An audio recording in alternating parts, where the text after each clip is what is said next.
बिस्मिल्लाहिर्रहमानिर्रहीम अस्सलाम वालेकुम नाजरीन। काफ़ी दिनों से कुछ दोस्त मेरे से रिक्वेस्ट कर रहे थे कि मैं पीएफएक्स प्रोग्राम के ऊपर एक वीडियो बनाऊं और आप लोगों को इस प्रोग्राम से मुतल्लिक तमाम इंफॉर्मेशन फराहम करूं। पीएफएक्स प्रोग्राम को दरअसल हम अपनी आज़ादी का प्रोग्राम कह सकते हैं। इस प्रोग्राम की वजह से हम अमेरिका के चंगुल से निकले हैं और आज हम उस जगह पर पहुंच चुके हैं जहां पर अमेरिका हमें फाइटर जेट्स को लेकर ब्लैकमेल नहीं कर सकता। पीएफएक्स प्रोग्राम शुरू कब हुआ इस बारे में हम कुछ भी नहीं कह सकते। उसकी वजह यह कि अमेरिका ने हमें बहुत पहले से ब्लैकमेल करना शुरू कर दिया था और हमने अपने फाइटर जेट से मुतल्लिक सोचना शुरू कर दिया था, लेकिन बीच बीच में अमेरिका ने हमें F-16 के स्पेयर पार्ट्स फराहम करना शुरू कर दिए और इसलिए हमने कई बार इस प्रोग्राम को शुरू करने से गुरेज किया। इसलिए मैं आपको पीएफएक्स प्रोग्राम की स्टार्टिंग डेट तो बता नहीं सकता, लेकिन जो हमने माइलस्टोन रखे थे इस प्रोग्राम के तहत वो मैं आप लोगों के साथ शेयर कर देता हूं। हमने ये सोचा था कि हम एक लाइट कॉम्बैट फाइटर जेट बनाएंगे और वो फाइटर जेट हमारे मिराज फाइटर जेट्स और MiG-21 की जो कॉपीज हमारे पास मौजूद हैं, जिनमें F-7PG भी शामिल है, उनको हम इन फाइटर जेट्स के साथ रिप्लेस करेंगे। और हमने ऐसा किया।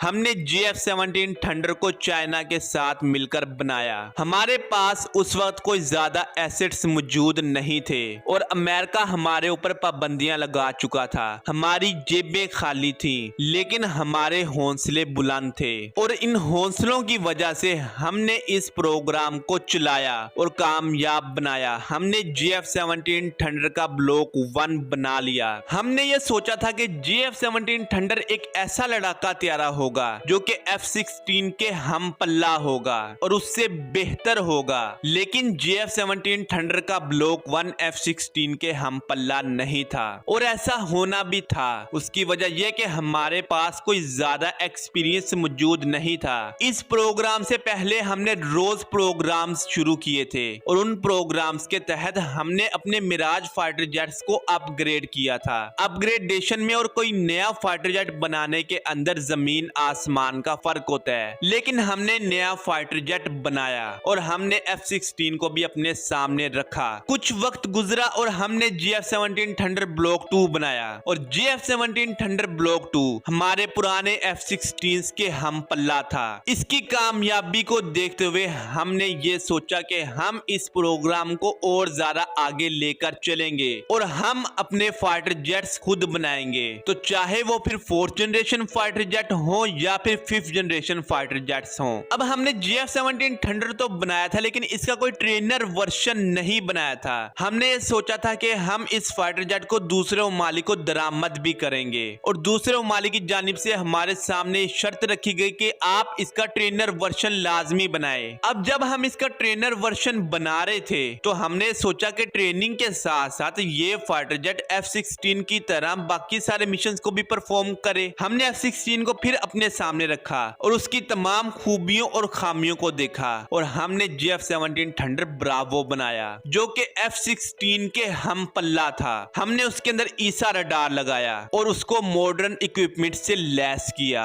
और JF-17 थंडर ब्लॉक 3 की बुनियाद रखी। आज आप तमाम लोग ये बात अच्छी तरह जानते हैं कि हम JF-17 थंडर ब्लॉक 3 बना चुके हैं और अपनी एयरफोर्स के अंदर इंडक्ट भी कर चुके हैं और कई JF-17 थंडर हमने दूसरे मालिक को फरोख्त भी किए। यानी हमने जो टारगेट्स अपने सामने रखे उनको 100% अचीव किया। आज तक टोटल JF-17 थंडर जो बनाए जा चुके हैं, रिकॉर्ड्स के मुताबिक उनकी तादाद तो तकरीबन 200 है, लेकिन अनऑफिशियली इन फाइटर जेट्स को हम बहुत बड़ी तादाद के अंदर बना चुके हैं अपने दुश्मन को सरप्राइज देने के लिए। आज तक टोटल JF-17 थंडर 4 क्रैश हुए हैं और फाइटर जेट वो ही क्रैश होता है जो उड़ता है। जमीन पर पड़ा हुआ तो फाइटर जेट क्रैश नहीं होता। जो मुल्क ये कहता था कि F-35 एक घटिया फाइटर जेट है हमारे फाइटर जेट के मुकाबले में, उसकी वजह ये है कि F-35 के कई क्रैश हो चुके हैं और आज तक हमारा एक भी फाइटर जेट नहीं गिरा।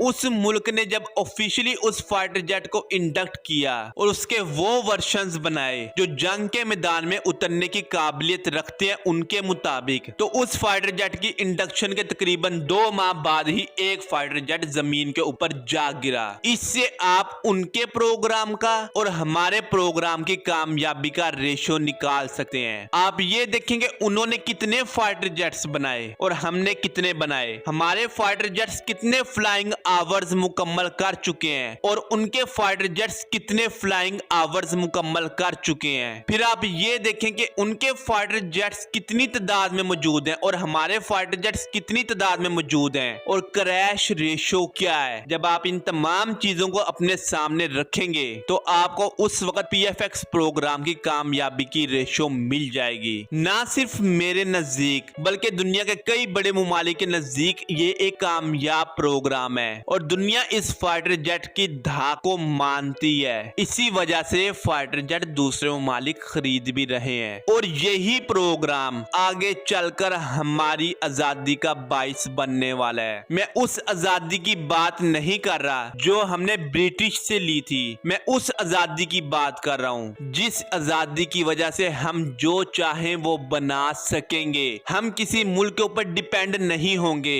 हमें अपने फाइटर जेट्स को अपग्रेड करवाने के लिए किसी मुल्क की मिन्नतें नहीं करनी पड़ेंगी। हम जो चाहेंगे वो अपने फाइटर जेट्स के साथ करेंगे और जैसा चाहेंगे उनको बनाएंगे और जितनी तादाद के अंदर चाहेंगे उनको बनाएंगे और जो हथियार उनके ऊपर लगाना चाहेंगे वो हम लगाएंगे। और इसी प्रोग्राम की वजह से हम 5th जनरेशन फाइटर जेट भी बनाएंगे, बल्कि बना चुके हैं और यही प्रोग्राम हमें 6th जनरेशन फाइटर जेट तक लेकर जाएगा। बस हमें अपनी एविएशन इंडस्ट्री के ऊपर पूरा यकीन करना चाहिए और हमें उनको मुकम्मल आजादी देनी चाहिए और उनको रिसर्च के लिए बहुत बड़े फंड्स भी देने चाहिए। मेरे मुताबिक अगर हम अपनी एविएशन इंडस्ट्री के ऊपर $20 बिलियन आज ही लगा दें तो हम अमेरिका से पहले अपने 6th जनरेशन फाइटर जेट को बना भी लेंगे और उसकी फर्स्ट फ्लाइट कंडक्ट भी करवा लेंगे, क्योंकि हमें अपने ऊपर यकीन है। हमारे मुल्क के अंदर बहुत बड़े बड़े लोग बैठे हैं जो ऐसे ऐसे कारनामे सर अंजाम दे चुके हैं जिसके बारे में दुनिया सोचकर भी हैरत में पड़ जाती है और ये आप तमाम लोग जानते हैं। हम वो कौम है जहां पर अड़ जाएं और जिस चीज को बनाने का तहैया कर लें वो हम कर गुजरते हैं और हम ऐसा ही करेंगे। आज हमने एक सक्सेसफुल पीएफएक्स प्रोग्राम मुकम्मल किया है, आने वाले वक्त के अंदर हम ऐसे कई प्रोग्राम्स शुरू भी करेंगे और उनको मुकम्मल भी करेंगे। खैर ये थी आज की वीडियो, मिलते हैं अगली वीडियो में, तब तक के लिए अल्लाह हाफिज।